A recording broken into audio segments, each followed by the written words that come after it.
ketangguhan pendidikan pesantren di tengah badai COVID-19 ini.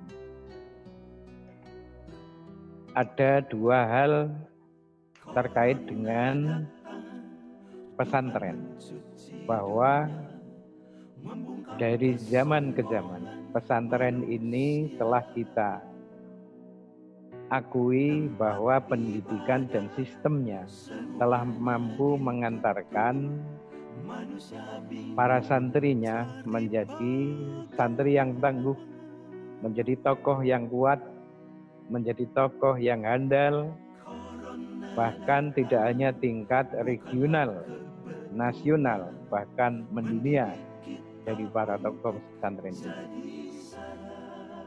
Dua hal yang perlu kami sikapi adalah bahwa pendidikan pesantren itu ada dua sisi, yaitu sisi secara tekstual yang disampaikan ilmu-ilmu pesantren, pendidikan pesantren oleh para kiai, para ustadznya. Di samping ilmu secara tekstual, juga diberikan ilmu secara kontekstual. Artinya ilmu yang menyangkut tentang kehidupan umat manusia dari zaman ke zaman, dari masa ke masa, terutama menyangkut kehidupan sehari-hari. Nah, berangkat dari dua hal, pendidikan secara tekstual dan kontekstual, maka dapat kita sampaikan kerangkanya, yaitu ada sisi kecerdasan emosional, kecerdasan intelektual, dan kecerdasan spiritual. Tiga hal ini ada semua di dalam proses pendidikan di pondok pesantren. Nah,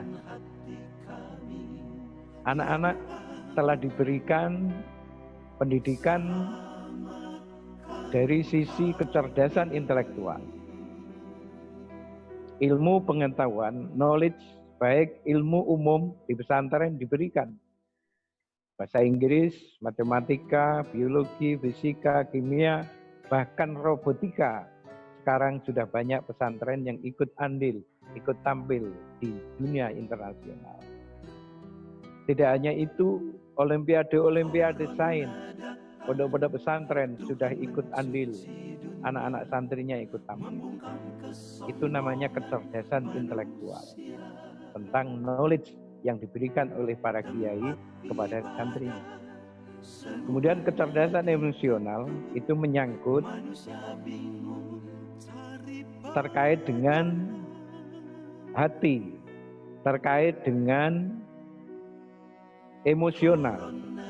Bagaimana santri harus melalui sistem pendidikan kesabaran. Bagaimana santri harus tekun belajar. Bagaimana santri harus sabar menerima ilmu di pesantren. Bagaimana santri harus sabar ketika lagi ada musibah di keluarganya, dimanapun berada. Jadi kecerdasan emosionalnya sudah banyak diberikan di pesantren. Kesabaran menghadapi kesulitan, kesabaran menghadapi keterbatasan ekonomi, keterbatasan apa saja. Nah, mereka sudah terlatih di pesantren. Kemudian kecerdasan spiritual.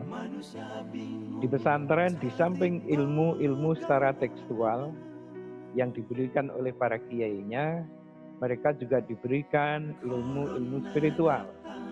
Contohnya mereka harus dengan segala daya upayanya, santri ini harus mampu melalui kegiatan-kegiatan rutinitasnya, sholat malamnya, wiridnya, menghafalkan Al-Qur'annya, dan sebagainya. Jadi insya Allah pendidikan di pesantren ini lengkap sudah. Sehingga terbukti dengan lahirnya tokoh-tokoh nasional seperti Kiai Haji Abdurrahman Wahid, bahkan menjadi Presiden Republik Indonesia yang keempat. Tokoh-tokoh nasional, Bapak Kiai Hasyim Muzadi, Bapak Profesor Dr. Din Samsudin, mereka semua adalah jebolan dari pesantren. Mereka tangguh, orang-orang yang tangguh. Ini terbukti. Nah, oleh karenanya terkait dengan COVID-19, di mana COVID-19 ini adalah bagian dari wabah pandemi. Bagian dari apa yang disampaikan di dalam Al-Quran surat An-Nahl ayat 112. Daraballahu masalan qaryatan kanat aminatan mutmainnatan ya'tiha rizquha ragadan min kulli makan fakafarat bi anillah fa'akadallahu libasal ju'i wal khawf bima kanu yasna'un. Allah telah memberikan contoh perumpamaan di sebuah negeri yang di sana makmur, damai, aman, tentram, gemah ripah lojinawi, tetapi mereka akhirnya dengan kehidupan yang melimpah ruah fakafarat bi anillah, mereka lupa, berbalik, tidak syukur pada Allah tapi kufur pada Allah. Nah, ketika kondisi seperti ini, maka fa'adzaqallahu libasal ju'i wal khawf, maka Allah mendatangkan bahaya, mendatangkan bencana yang berupa ju' wal khawf, kelaparan dan ketakutan. Bima kanu yasma'un, yang diakibatkan oleh ulah tangan manusia itu sendiri. Nah, kita feedback ke belakang. COVID-19 ini adalah wabah, ujian dari Allah, musibah dari Allah. Nah, ketika sudah musibah, ketika sudah wabah, maka gerakan tidak hanya gerakan secara medis, secara psikologis, medis semata, tidak bisa. Jadi harus ada gerakan spiritual, di mana kita harus muhasabah binafsi, mengevaluasi diri, apa yang salah selama ini yang kita lakukan. Telah diberikan kemakmuran oleh Allah, kehebatan oleh Allah, kenikmatan oleh Allah, tapi kita berkufur pada Allah. Jalan-jalan yang tidak lurus pada Allah, akhirnya kita diperingatkan oleh Allah melalui COVID-19. Nah, apa yang harus kita lakukan? Pemerintah Republik Indonesia telah memperkuat dengan lahirnya Undang-Undang Pesantren nomor 18 tahun 2019. Ini terbukti bahwa Pak Jokowi selaku Presiden memperhatikan penuh terhadap pondok pesantren. Ingin memfasilitasi pondok pesantren berkembang lebih maju, lebih pesat. Karena apa? Karena ternyata pesantren bisa diandalkan menjadi anak-anak bangsa generasi yang mampu untuk membawa negeri ini kepada kemakmuran dan kesejahteraan. Nah, oleh karenanya kita patut menghargai upaya Pak Presiden untuk memberikan pemahaman, memberikan perhatian yang lebih kepada pondok pesantren. Nah, oleh karenanya kami berharap para santri dimanapun berada, kita patuhi apa anjuran, aturan dari pemerintah, termasuk kita harus belajar di rumah, kita harus beribadah di rumah, kita harus aktivitas di rumah. Nah, bagaimana biar anak-anak betah belajar di rumah, biar keluarga nyaman di rumah? Konsep agama telah disampaikan, zainu buyutakum bisolah wa qiraatil Quran. Hiasilah rumah-rumahmu dengan sholat berjamaah dan baca Al-Quran, agar rumah-rumahmu nanti menjadi rumah idaman. Baiti jannati, rumahku adalah surgaku. Itulah yang kiranya perlu kami sampaikan, dan lewat dialek yang disampaikan oleh dialektika ini, melalui dialektika sore hari ini, kami menyampaikan ribuan terima kasih kepada pemerintah, kepada tenaga medis, para dokter yang menjadi pahlawan tanpa tanda jasa saat ini. Jadi tidak hanya guru, ustadz saja yang pahlawan tanda jasa, tapi tenaga medis saat ini adalah menjadi pahlawan tanpa tanda jasa, akan tetapi kita doakan mereka mendapatkan tempat yang lebih mulia di sisi Allah nanti. Amin ya rabbal alamin. Kira-kira itu yang perlu kami sampaikan di hari ini. Nanti kita lanjutkan dengan diskusi. Semoga sedikit yang kami sampaikan ada manfaatnya buat kita sekalian di tengah pandemi COVID-19 ini. Tetap semangat dan semangat untuk menuju bulan suci Ramadan. Sekian, terima kasih. Wassalamualaikum warahmatullahi wabarakatuh. Waalaikumsalam warahmatullahi wabarakatuh. Tadi baiklah Pak Kiai telah memaparkan ada beberapa poin yang dapat kita ambil dari paparan Pak Kiai Tamam pada sore hari ini. Mungkin yang bisa dibuatkan pada pikiran saya itu bahwa di mana dengan adanya wabah COVID-19 ini, bahwa pesantren itu sendiri telah melakukan upaya yang telah memberikan kekuatan pada santrinya dalam menghadapi pandemi, di mana baik telah melahirkan santri-santri yang kuat, santri-santri yang kokoh. Jadi dengan adanya wabah COVID-19 ini, santri tentu bisa saja melewati wabah COVID-19 ini dengan baik. Kira-kira begitulah poin yang saya dapat baca. Nah, saya ingin beralih kepada topik berkaitan dengan ketangguhan pendidikan pesantren dalam wabah COVID-19 ini. Kira-kira menurut pendapat Pak Kiai, dengan adanya COVID-19 ini, COVID-19 ini tentu mengubah sistem pendidikan kita secara umumnya, baik itu pendidikan umum maupun pendidikan pesantrennya. Nah, perubahan sistem itu misalnya dengan belajar di rumah itu kebanyakan pendidikan, mungkin juga pendidikan pesantren, sebagian pesantren juga melakukan beralih dari tatap muka menjadi daring atau media online gitu. Kira-kira belajar melalui media online. Kira-kira pendapat Pak Kiai bagaimana ke depannya dengan adanya perubahan sistem pendidikan itu? Kira-kira begitu ke depannya Pak, tanggapan Pak Kiai. Jadi COVID-19 ini di samping lahir membawa masalah, tetapi dengan COVID-19 ini juga kita ambil sisi positifnya, membawa berkah.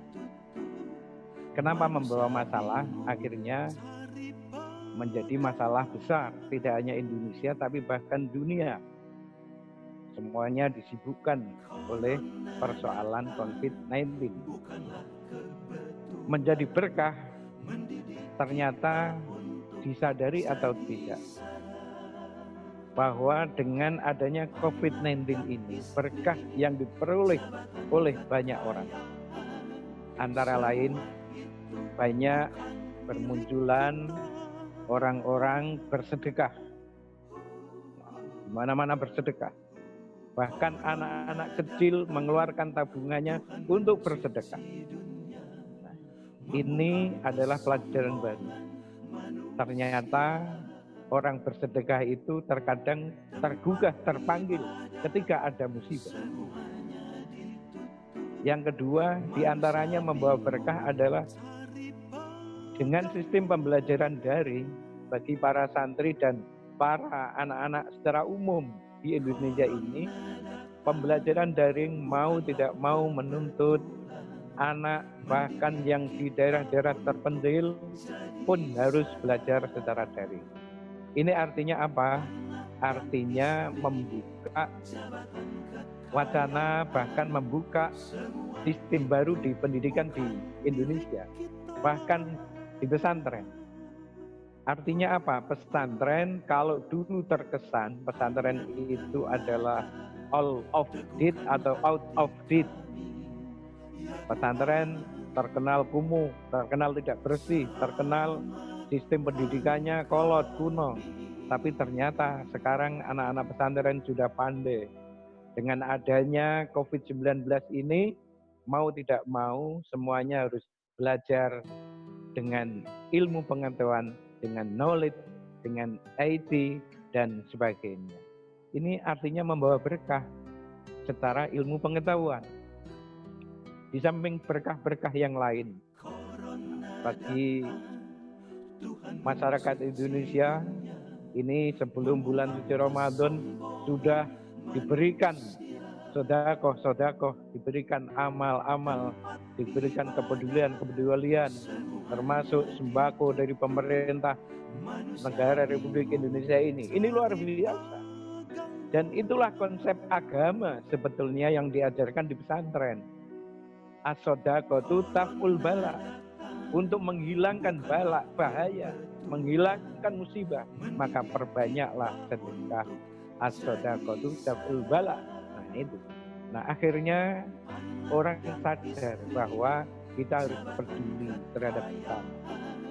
Pendidikan pesantren dengan adanya belajar di rumah, dengan belajar jarak jauh, ini sebetulnya sudah terbiasa di pesantren. Karena sistem pendidikan di pesantren itu ada yang namanya sistem pendidikan murojaah. Murojaah itu mereka menghafalkan kitab, menghafalkan Al-Quran dengan sendirinya. Ketika nanti baru sudah mendapatkan hafalan sekian juz Al-Quran, sekian kitab, mereka baru maju kepada kiai untuk dibuktikan bahwa dia sudah menghafalkan. Jadi itu menurut kami dinamika baru ini menggugah cakrawala pola pikir di dunia pesantren maupun sistem pendidikan di Indonesia. Jadi di samping COVID ini membawa musibah, COVID-19 ini sebetulnya juga membawa berkah buat semuanya. Saya kira itu. Untuk pendalamannya itu Pak Kiai, apakah kita ketahui bersama bahwa pandemi ini belum kita ketahui secara bersama pastinya kapan berakhir. Nah, dengan proses lamanya wabah ini terus mengalir, tentu ini akan memiliki dampak atau impact yang cukup panjang dari semua lini kehidupan. Nah, di dalam di dalam pendidikan, di dalam pesantren itu kan tidak hanya mengemban kepada sebuah pembelajaran dan pendidikan saja, tetapi mungkin di dalamnya juga ada tentang sosial ekonominya. Nah, kira-kira apa kiat-kiat atau strategi yang dilaksanakan pesantren untuk meminimalisir atau mencegah penularan COVID-19 ini supaya lebih cepat? Karena untuk memastikan pemberhentian ini belum ada yang bisa memastikan. Nah, dengan kemandirian inilah saya yakin anak-anak ketika di rumah, para santri ketika di rumah, apalagi nanti ketika sudah lulus, sudah kembali ke masyarakat, mereka tinggal mengganti. Jadi secara ekonomi anak-anak itu lebih mandiri. Karena apa? Di pesantren sudah terbiasa dilatih hidup dengan pola hidup sederhana. Bukan mendidik anak-anak malas, tapi pola hidupnya sederhana. Pola hidup sederhana itu artinya apa? Mereka harus mandiri, harus hidup, siap hidup dengan kondisi apapun di masyarakat. Nah, ketika menghadapi kesulitan ekonomi sekarang, ketika menghadapi kesulitan usaha di masyarakat saat ini, maka mereka secara mental, secara emosional tadi, mereka sudah kita siapkan lebih dini di pesantren. Nah, di pesantren memang kondisinya ada macam-macam. Ada yang pesantren yang sudah maju, sudah modern, ada yang masih klasik dan sebagainya. Tapi saya yakin bahwa di pesantren telah diajarkan dengan kehidupan yang bersih, bahwa an-nadhofatu minal iman, kebersihan itu bagian daripada iman. Nah, saat ini sedang dibutuhkan untuk hidup bersih di masyarakat kita. Dan sebetulnya itu sudah kita ajarkan sejak dini di pesantren. Nah, oleh karenanya menurut saya sekarang ini yang lebih ditekankan untuk menghadapi COVID ini adalah kebersamaan bagi seluruh warga negara Republik Indonesia yang telah digalangkan oleh pemerintah negara Republik Indonesia. Kehidupan berbangsa, bernegara dengan kebersamaan. Berbeda dalam sebuah kebersamaan dan bersama di dalam sebuah perbedaan. Karena apa? Negara kita ini negara demokrasi dengan latar belakang yang berbeda, dengan partai yang berbeda, dengan politik yang berbeda-beda. Nah, perbedaan inilah kita harus bersama-sama untuk melakukan langkah-langkah konkret secara bersama-sama dengan ikhtiar secara medis, secara psikologis, tapi jangan lupa bersama-sama ulama, para kiai, para pesantren, para santri dimanapun berada untuk berikhtiar secara spiritual, karena hanya itu yang bisa diandalkan untuk meminta kepada Allah agar kita segera dibebaskan dari kelaparan, dari ketakutan, dari kehidupan yang serba sulit ini. Karena kalau tidak segera diatasi, bisa saja terjadi keresahan, kelaparan di mana-mana, ketakutan di mana-mana. Ini akan terjadi apabila kita tidak segera mempersiapkan langkah-langkah konkret. Alhamdulillah, pemerintah Pak Jokowi ini luar biasa, sehingga para menterinya termasuk Menteri Agama juga telah lebih jauh untuk mempersiapkan umat-umatnya untuk beribadah di rumah, untuk belajar di rumah, untuk beramal di rumah masing-masing. Saya kira itu langkah-langkah.